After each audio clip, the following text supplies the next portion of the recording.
Assalamualaikum dan selamat sejahtera semua. Hari ini saya, Anis Syakirah dan kawan saya, Hawa Hancing akan membentangkan tentang konsep dan isu pengurusan dalam alam sekitar.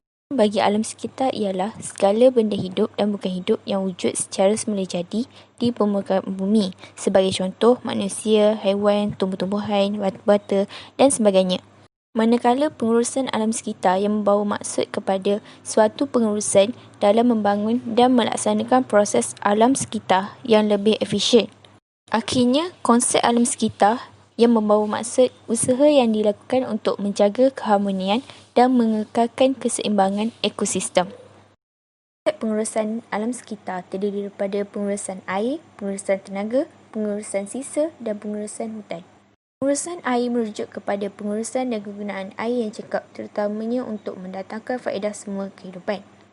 Semua pihak hendaklah memainkan peranan dalam mengurangkan penggunaan air secara umum. Sebagai contoh, mengawal penggunaan air dan tidak menggunakan secara berlebihan. Hal ini dapat menjimatkan sumber air dan memupuk sikap berdisiplin dalam kalangan masyarakat.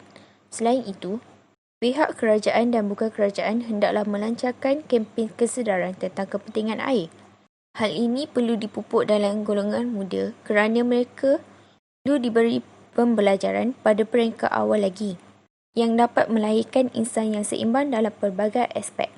Pihak kerajaan hendaklah menaik taraf loji rawatan kumbahan sedia ada dengan membina loji baharu dan kemudahan rawatan pencemaran berpusat bagi mengelakkan masalah pencemaran air yang teruk. Hal ini dapat mengelakkan daripada pupusan kehidupan akuatik dan kepada kesihatan manusia. Itu pengurusan tenaga yang merujuk kepada penggunaan tenaga yang cekap dengan matlamat untuk mengurangkan jumlah tenaga yang diperlukan untuk menyediakan produk dan mengelakkan pembaziran tenaga. Semua masyarakat hendaklah menggunakan peralatan elektrik yang menjimat tenaga kerana terdapat segelintir masyarakat yang terlampau mementingkan penjimatan dengan membeli barangan yang murah dan tidak mesra elektrik. Ini akan menyumbang kepada pembaziran tenaga elektrik. Selain itu, semua masyarakat hendaklah mematikan alat elektrik apabila tidak digunakan. Hal ini dapat menyumbang kepada penjimatan kos dan sumber tenaga. Seterusnya, pihak kerajaan hendaklah memperkenalkan tenaga boleh diperbaharui seperti tenaga suria. Hal ini dapat mengurangkan penjanaan tenaga elektrik daripada tenaga yang tidak boleh diperbaharui seperti arang batu, diesel, gas asli. Tenaga suria tidak mencemarkan alam dan dapat diperolehi secara semula jadi. Seterusnya ialah pengurusan sisa. Pengurusan sisa merupakan perkhidmatan pembersihan bandar yang meliputi kerja-kerja pungutan dan pelupusan sampah, pembersihan longkang dan sebagainya. Kerajaan hendaklah memperkenalkan dan mempromosikan penggunaan sistem 3R iaitu Reduce, Recycle and Reuse bagi sisa pepejar. Bagi sistem recycle, pengenalan tong kita semula kepada masyarakat dan menjelaskan bahawa warna tong yang berbeza merujuk pada jenis bahan kita semula yang berbeza. Sebagai contoh, tong warna biru untuk kertas, tong warna koko untuk kaca dan tong warna jingga untuk logam atau plastik. Bagi konsep reuse atau guna semula dapat dilaksanakan dengan menggunakan semula barang lama untuk kegunaan lain. Sebagai contoh, botol yang kosong dijadikan pasu bunga. Selain itu, pengenalan reduce atau pengurangan adalah untuk mengurangkan sisa yang dihasilkan dalam kalangan masyarakat. Sebagai contoh, menggunakan kedua-dua halaman bagi kertas semasa menulis. Selain itu, pihak kerajaan hendaklah menguatkuasakan kualiti alam sekitar. Akhirnya, toksik bahan beracun dari kilang belum dilupuskan ke dalam sungai. Kes sekali ialah pengurusan hutan.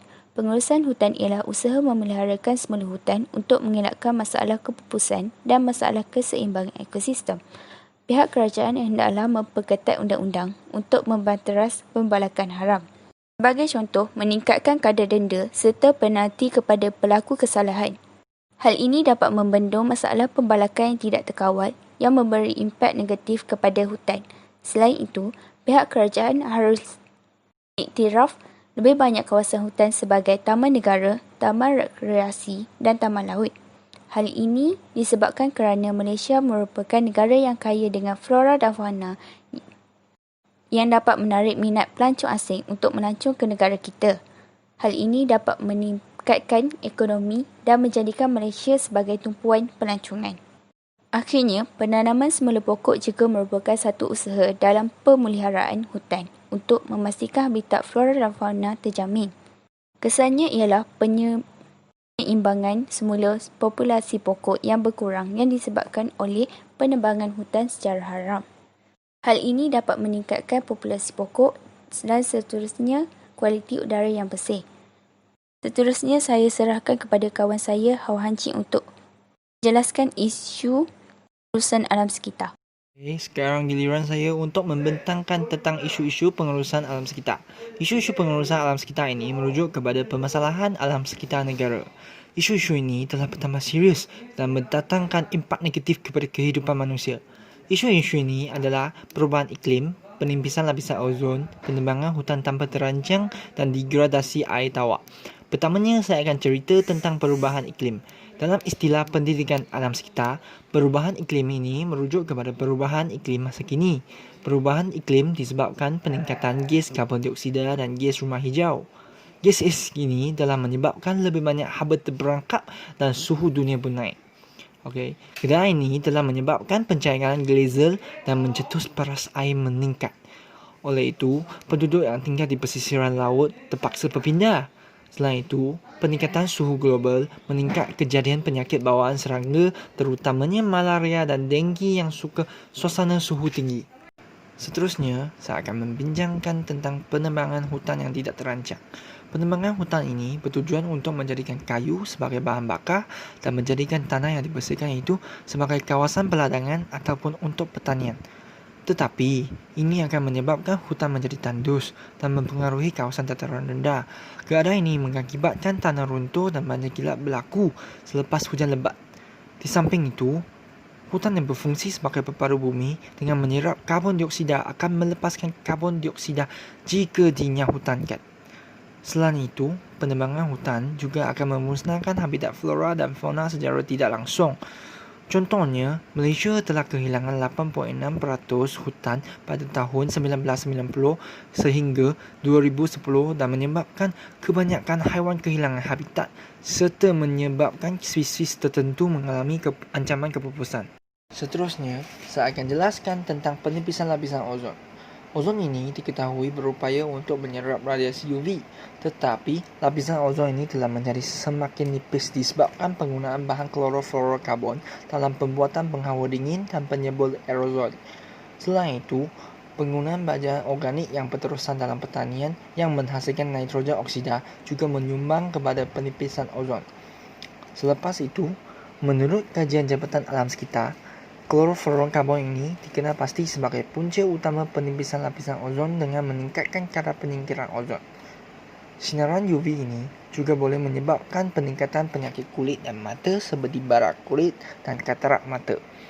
Selain itu, penipisan lapisan ozon mempengaruhi ekosistem akuatik dengan peningkatan sinaran ultra-ungu mengganggu proses fotosintesis bagi hidupan plankton dan menyebabkan plankton ini berkurang.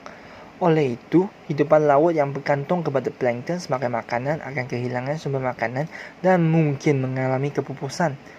Sinaran ultra-ungu juga mengurangkan hasil tanaman daratan dengan mempengaruhi proses fotosintesis dan mengurangkan kandungan air dalam tumbuh-tumbuhan. Akhirnya, saya akan membentangkan tentang degradasi air tawar. Ini merujuk kepada penurunan kualiti air tawar yang bersih. Dan ini berlaku adalah disebabkan pengekstrakan yang keterlaluan, peningkatan penggunaan dan pencemaran air. Keadaan ini telah meningkatkan kejadian penyakit bawaan air dan mempengaruhi sistem imun manusia. Buktinya, Pertubuhan Kesihatan Sedunia WHO telah menganggarkan lebih daripada 5 juta orang mati setiap tahun akibat penyakit yang disebabkan air yang tidak selamat dan kekurangan air untuk sanitasi dan kebersihan. Selain itu, ekosistem akuatik juga terjejas disebabkan keadaan ini.